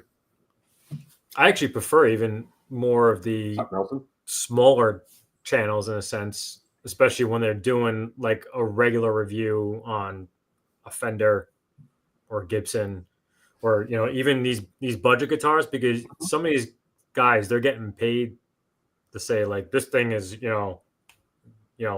Firefly is better. You than can tell right away. It's not better than a Gibson. Yeah, it's not better than a Gibson, and I always like the bang for the buck, right? At the price point, which is a thing. Like, can you build a $500 guitar and sell it for $400, or a $600 guitar for $400? The ones that are undervalued, they are out there for sure. But yeah, you can tell. And I found when it comes to demos myself, it got to the point where I only watch a handful of demo channels because they play similar to me. So then I know what the pedal's going to sound like, for instance. Guitars, it's all subjective because I got to feel a guitar in my hand before I would ever buy. I would never buy a guitar online, for instance, for that reason. Hey, John. John's back. Good morning, John. Done preaching. So yeah, but like it's RJ. RJ, his attack is very similar to mine. So I know the way his hand hits a pedal is similar to the way I will on occasion. And I love his playing style. Pete Thorne. Yes and no. I love Pete's playing, but I'm to the part where, well, am I hearing the pedal or am I hearing Pete? Like, maybe Charles, you remember last year, a little fun aside story. The phaser I use all the time, the Keeley Custom Shop phaser. You'll get a kick out of this, Brian. Not the name drop, but so the pedal comes out. There's only one demo out. It's Johnny Highland, right? Acclaimed chicken picker. So I'm watching the video, but I'm like, well, is the pedal good, or is it just Johnny making the pedal sound good? Right. Fortunately, I have Johnny's number, so I texted him. I'm like, hey, is that all you, or is it the pedal? He goes, oh, no, that pedal's good, brother. I'm like, fine, on his recommendation. But if the guy's a super good player, and especially, we got running through Pro Tools into this, that, blah, blah, blah, IRs, cab sims, bullshit, compression. Yeah, when you layer what am I hearing on top of it, it's no longer. Whereas you say the cheap shell like myself, which is a shotgun mic plugged into a phone, you're hearing it. There's no production on the sound. So Lucas is saying he's bought a bunch of guitars online before trying them just because they don't have a guitar shop that carry all the brands around them. Well, burst my balloon. Easy. Well, yeah, I get that, but yeah, see, then I'm just one of those, well, I'll just look around on the used market and hopefully find something. I know I need to learn Johnny Paycheck there. Now Ed's trolling me. Troll your brother. I didn't put it up. Yeah, no, I know. I do. In times for feeling saying, yeah, ultimately you're hearing it through device. Well, that's the other thing. I'm not going to name any names because he's currently in the chat. But on occasion, he's like, wow, that guitar sounds kind of thin. And I'm like, are you listening on your phone? Yes. That speaker on that phone can only do so much. Yeah. At least with the earbuds, they compensate enough that you get a better understanding. But just literally, the speaker on your phone, don't. You're not going to get a good response. And so, and I'll politely correct him on his comments. He knows. Michael's right. Pete does make everything sound amazing. He does. Right. And hence, Ben, your comment when you're talking about the Johnny Highland pedal, right? I mean, is that yours at the pedal? Right? Because I really liked it, but I wanted to know if I'm listening to what I'm listening to is right. And Lucas says your approach is his preferred way. Yeah. And Bo, you just get return waybill. And I just saw too many people returning shit over the years, especially once I got into YouTube. Like there's guys that will buy 10 guitars and then return 7 of them. Yeah. Or like our friend Chris, unbelievable. He's got a high standard. And it seems like half the guitars he gets, he has to send back. Or, I'm going to call it Sweetwater with their so-called 55-point inspection. Bullshit!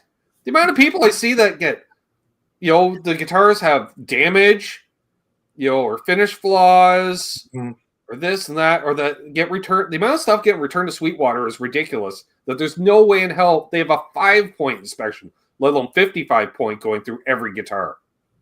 Yeah. Well, and that's the whole thing. I don't, I've bought a couple guitars online, but I do prefer to go look at something. And And I'm also that person. I want to know that I got the guitar for a deal. I don't want to pay too much. I don't want to pay full price.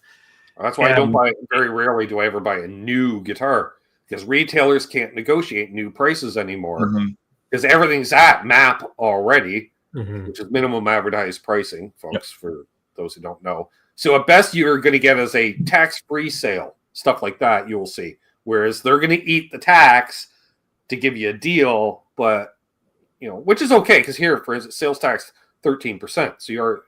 But I'll wait until something comes in used at the stores or online in the face-based marketplace or something like that, and then pick them up. Yeah, and Matt's saying the same thing. He's used 2 or 3 times sending guitar back to Sweetwater to get it right. Exactly. That's stupidity. The only reason why I swear Sweetwater is still in business is because they offer 0% financing on everything. Because everyone I don't know anybody that actually buys guitars from Sweetwater. Everybody puts them on payment plan. And I don't blame them. Brian, if you have the option to put it out over 2 years, do it. Because let's say if you're buying a Les Paul for $3,000, guess what? 2 years from now, that $3,000 Les Paul is going to be $3,500. So really, you saved yourself $500 from buying it now instead of 2 years from now. Yeah, I got 5 boxes behind me that are all financed through Sweetwater. Exactly. And Times Fair Family says he likes pawn shops, but unfortunately the ones around him where they all act like Pawn Stars where everything's priced way too high and or they just have crap. But I enjoy that search of going in and looking at, okay, what is the opportunity today, right? What is something that they have that I really want to have, and what's the best deal I can get for it? And I'm so cheap that it's easy for me to walk away. And I can't tell you how many times where I've been looking at a guitar and I send Ben a picture and tell him the price, and he's like, "Buy it now," and I'm like, "No, it's too much." Yeah, because that one place, they really do price stuff to sell. They don't try to get full send from anything. They just, you can tell they try to just flip everything over at a fair price. Yeah. And the thing about that one particular pawn shop, the owner's a guitar guy. One of the other guys there is a guitar guy, and so they get it. And now that I've bought what did I see? I bought the Guild. I bought the Vox, the Univox rather, and the Strat. And I had bought the PRS I used to have. I bought there, and the Gretsch. Yep. And so they know when I walk in, when I start talking about what can you do on this? Yeah, they know I'm a buyer. I will buy, and they know I know what I'm at this point. I kind of know what I'm looking for now. Yeah, and they know you're going to try to beat them up. Yep, and they're okay with that. Yeah. Jim Cox brings up a point too. If you buy on Reverb, put it on your watch list, because often you will get people, because they know you're watching, and they'll say, hey, you want to buy it for this much?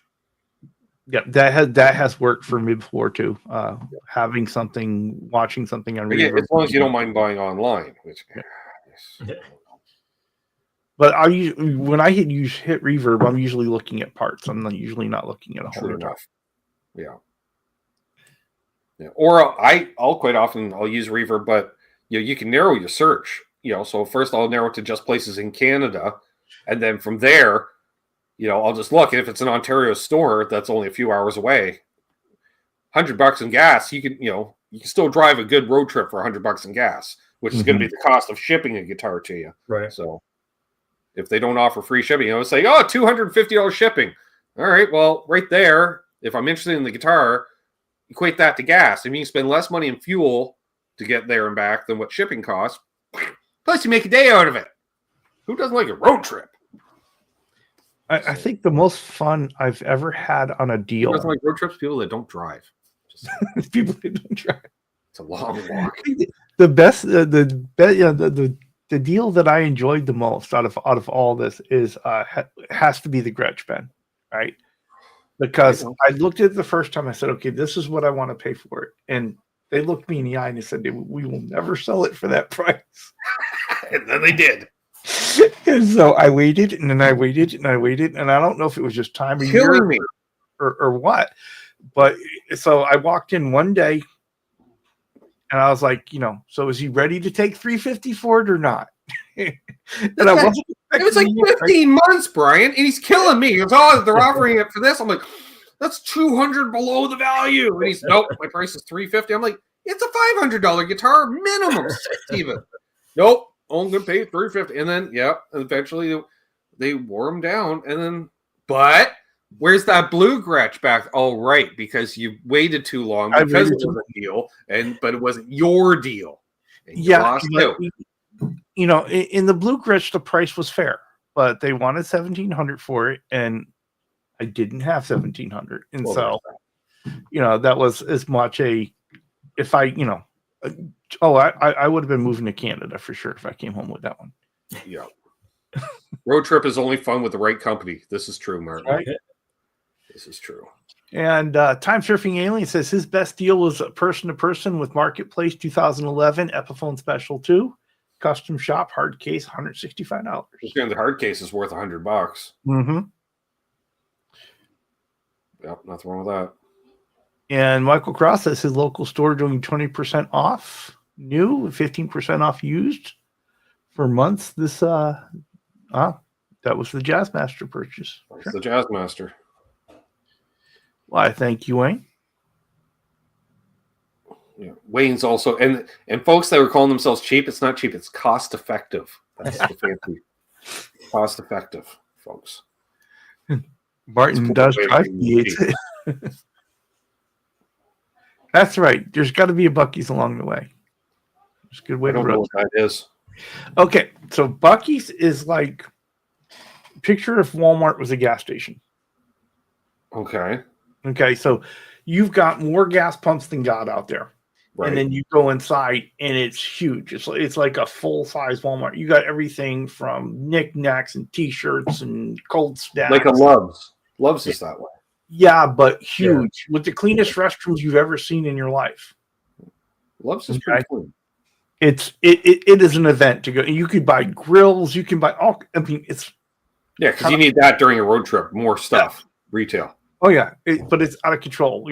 Brisket sandwiches. You name it, they got it. Okay, so Buc-ee's is just great that way. There we go.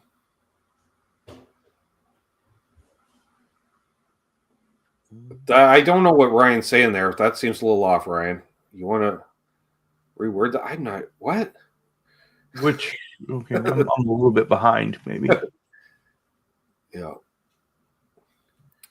I can't get into those Temu guitars myself, Timothy. I finally just feel too much like toys. It gets to be, well, Brian, I'm sure you've experienced this. Some of the jungle websites, like they'll put out some decent guitars. Like you're like, wow, like how are they building at this price point? And then you realize slave labor. But then some of them you pick up, they just feel like toys. They're guitar-shaped objects at best. And then so, I think like a lot of Temu stuff too is hit or miss. Every guitar I've returned has been a Temu guitar because it seems like it's just like the B stock or even worse. Yeah, and I was saying to Brian off air, I can't get into what quote unquote like a mod platform because the way I see it, that platform isn't that great to begin with. They use cheap woods. Are we getting into the tone wood thing? No, Charles, that was the war of 2017. Fortunately, you gentlemen are newer to the community. I even missed out on the tone wood war thing. I remember some of the residual of that. Yeah. Which there's a yes and no on both, but so Timothy got one of his best deals ever was an Ibanez LP style from his local shop for $149 used. It was immaculate and an awesome find. Nice, yeah. Those the Art Core series. My buddy Richie had one of them for a number of years. Oh. Yeah, Josh is right. Love's isn't even close to a Buc-ee's. Not even. Okay. Beef jerky bar. Jesus. All right. Yeah. Oh, now I see the Ryan comment you were talking about. That's Exactly. Wait, life's too short to buy cheap shit guitars. Like, again, if that's all you can afford, but, all right, if that's all you can afford, buy one. But when I see guys that have 15 of them, you could have bought some nice equipment instead of 15 cheap guitars, is what I'm saying.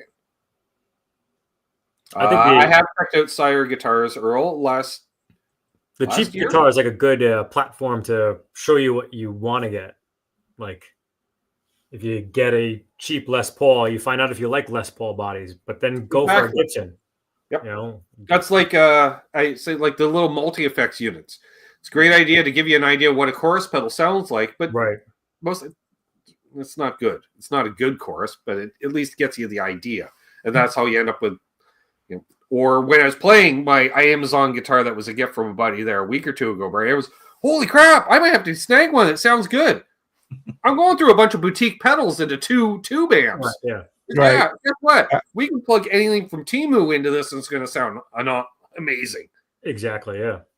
Because as Charles knows, I got like 20 plus guitars. They all kind of sound the same going through this rig. Oh, yeah. Good. They all sound good through the rig. Because it took years to get the rig together. So Marcia Murray got his British Racing Green Telly in yesterday. Awesome. I'm jealous, but okay. And Mosh says best deal he ever got was a Les Paul 2050, $1,000 with a hard case. Of course, that was 40 years ago. Right. All right. Like and Josh is saying, he's got to say he's been fairly impressed with both the Fireflies he's got. I think Josh is drunk. Just saying. And Ryan Hall says, much same here. Gibson Explorer, brand new, 84 in a case, $450. Mm-hmm. That's a deal. But I can agree with Richard. I have two Fireflies, and they're, I remember you were bragging on them pretty good a few years ago, but now that you've bought some, now that I've got better, now I've got nicer stuff. Yeah. But I will tell you though, they're not the telly, the thin line telly is I like it a lot better than the semi hollow. Right. It was more right about it than was right about the other one. Well, crap. Josh is actually going to do some work. He's not just freeloading in Germany anymore. Yep. Just saying. Let's see. And Martin is saying he's played a red 335 style recently at a local store and was pleasantly surprised. The only complaint he has is that the neck feels very narrow. Mm-hmm. Some of them will. What's up, Bonkers? And so, I was pretty pleased with both the ones that I got. I did have, like, on the 338 style, the 335 style that I got was it needed, the bridge had to be replaced right away. It was just crap. But other than that, it was pretty nice. Times he likes his Fireflies. And I noticed the difference. First thing I noticed is the tuners. There's so much play in the tuners. It's unreal. With the to a high end are a problem. Yeah. And the pickups will sound decent, but you lose a certain clarity. I find when you're doing individual notes, like I can pluck individual notes with a fair amount of gain and still hear it much clearer with a higher end pickup. And there's a reason that one pickup costs $200 and one costs $20. Yeah, and they are definitely better than they were, Jim. That's due to automation, thankfully. CNC machines, because that takes a lot of it. Nobody's hand making necks anymore. That's why you had those big baseball bat necks. Charles didn't take as long to make them. Yeah, it's true. All right, you know what? He does better deals than Charles even. Because he'll be like, "Oh, I bought this guitar." I'm like, I'd like to know where he's shopping because I get some pretty good deals, but Michael Crofts every time. I'm like, right, yeah, because he'll be like, "Oh, I bought a Dane Electro." I'm like, Dane Electros aren't very good. He goes, "Yeah, but I paid $80 for it." You're like, "Well, I guess for $80." For $80, I'll take it. Yeah. Well, Ben, one of the things we were talking about earlier, and you brought it up again, was that guitars as a mod platform. Mm-hmm. Now, I get it that you're of the opinion the majority of them are not, because the idea that you're not starting with a good quality of wood or neck Right. or whatever the case is. But And you'll never get your money out of it. right. Well, but is there something that in all your demos that you've come across where you thought might be a good mod platform? See, because I'm of the opinion, buy decent, but I will say, because I'm trying to think like certain guitars where it might be just the pickups were lacking, or maybe played great, felt great, sounded great, but the tuners were the weak link. Right. Ironically, off the top of my head was the Dave Grohl Epiphone that came out this year. Okay. It supposedly had Gibson pickups in it, but they were not the right pickups for that guitar. It sounded terrible. I was not impressed at all with the sounds. And I played a lot of Epiphones and Gibsons over the last few years, so I know their various pickups, and that was not the right pickup combination. They can play, grab an Epi 335 sounds great. Use whatever pickups you're using in those ones, guys, or they're inspired by Gibson stuff where it's basically all the Gibson parts already. Again, they've already done the modding, essentially, right? They've taken an Epiphone and put it, because how many times have you seen Epiphone pickups and wiring harness for sale on eBay because someone upgrade to Gibson stuff, which you can't upgrade all to Gibson. You can't put a Gibson bridge on it because you got to re-drill because one's metric and one isn't. So, well, Ed's got a pretty good question here. He wants to know, Brian, what's your favorite pedal? Whew. It's tough. That's It's like asking who's your favorite kid, and I don't even have kids. Right? I don't know, Ed. Oh man, there's so many, because it's a soup. That's like what's your favorite ingredient in the soup? Well, I mean, maybe you look at it this way. You look at it this way. You've got all these pedals on your pedal board. What's the one you absolutely refuse to take off? All of them. Because it took me 35 years to come up with yours is a curated board for sure. Yeah. Like we know, I've gone through a lot of pedals over the years, but I haven't over the last year or so. I have somebody my favorite pedal company, which is LPD pedals, followed up by Keeley. They're my two faves. I got an Embers right here. Oh, did you now? Yeah, picked it up on Instagram. Saw that they're having a 25% off and said that. Sorry, a what now? What'd you get? An Embers. Oh, it's on right now. Yeah. It's on board right there. Yeah, I don't know how much different yours would be from mine, because I know Lawrence will refine circuits over time. Like mine might even be a prototype, not to brag. Yeah. Because I used to do beta testing. I don't do as much beta testing for him now, so maybe he's not updating circuits as much. But I will on occasion, because that was the Embers was originally, that was my idea for my original signature pedal, was the Embers. Because I asked him to make a clone style pedal with an added bass control, and he's like, I don't like doing clones of other pedals and stuff. And then a few years later, this comes out. I'm like, that's my idea.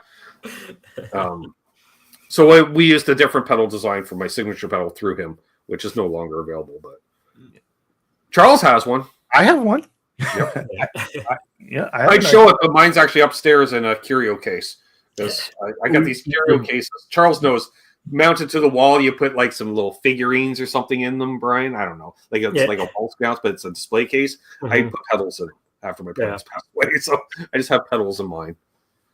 See, Charles keeps his in a box. It's not on a pedal board. We're hiding them from the missus. All right. But we did a couple runs of this a few years ago. It's called the Nice Drive, eh? Yeah. I always we can take credit for the name. Lawrence came up with the name.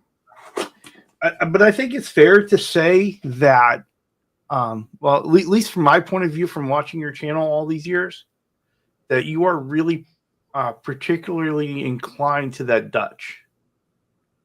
The Dutch gets used in all my demos. The only reason the Dutch is not on my board is because I use it in demos. And I should get another one so I can have one on my board as well. Plus, again, I don't know. Like I swear, the day that pedal breaks, Lawrence is going to blow up, and they'll be like, "What? A prototype Dutch? What? It's worth thousands of dollars, and here I am using it to demo guitars at a music store." Well, it was because of that I got the Dutch squared. Right. Because you can't find, let alone an OG Lost Dutchman, which was original name, which has mining equipment on it or something. I don't know. So, Time Surfing Alien was asking, has anyone played that Marty Schwartz Epiphone? Nope. No, I haven't. Nope. I know it's a 335 shaped object, I believe. Mm-hmm. That's all I know. And apparently Michael Kress doesn't like clones. Lower your mids. You may need to scoop your mids more because it's a lot of mids in clones. Neither do I, Dave. I've gone through so many. Like, Charles knows I sold like 50 pedals last year. You did? To finance other gear. And plus, I'm not getting as many sent to me as I once did. I'm not, just saying, in years past, there'd be a lot of community members that would send in pedals to demo and stuff. Plus, I don't do pedal demos really anymore. Well, in my approach to buying pedals has been, it's an opportunity, right? Because you get an LPD pedal, they come in, they go out, they're going to be worth something later on. Mm-hmm. Or they at least retain their value for the most part. Exactly. They'll hold on to their value. Like the nice Drive A is a limited opportunity, right? And it is. There's only 50 or so ever made. And I was able to get one of the older versions of the 68 knobs from our friends from Flipside Music. And they gave me a good deal on it. And then of course the nice Drive A, which not the nice Drive A, but the Dutch squared.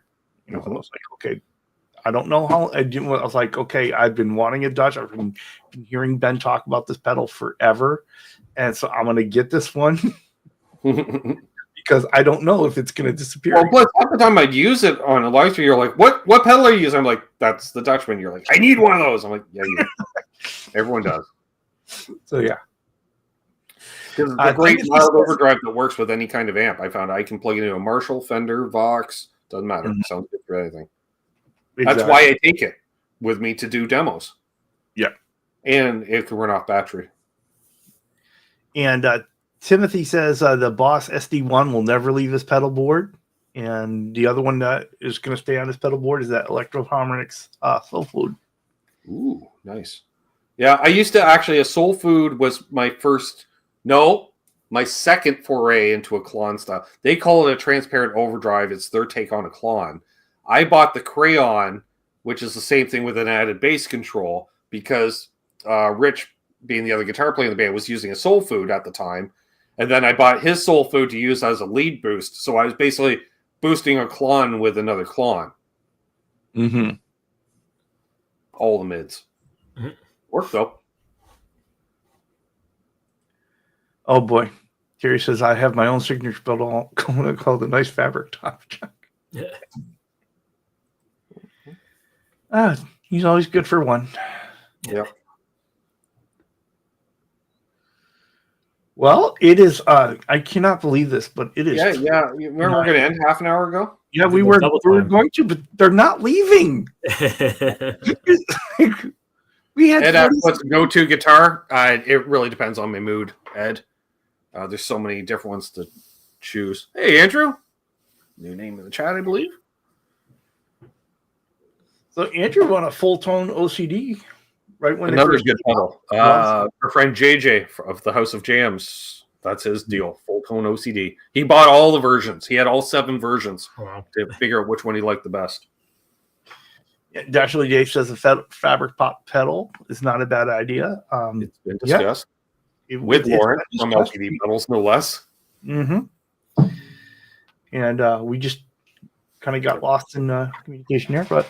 Yeah, it's hard to say, Ed, for a go-to guitar too. Sometimes I feel like playing a Tele. Sometimes I feel like playing a Strat. Sometimes I feel like playing a Les Paul. Sometimes I feel like playing a hollow body. Sometimes I feel like playing a shredder guitar, which is like Super Strat, I guess. Gotta love Earl. If I ever have my own signature pedal, I'm going to call it the sex car. Nice. Better copyright that now. Yeah, really. It's going to be gone. Yep. All right, guys. I think we have to be fair. It's been 2 hours here.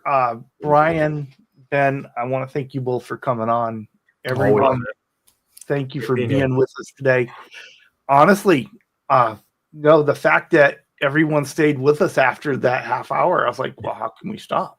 There we go. Yeah. So I'm happy everyone tuned in. Subscribe to Charles if you haven't already.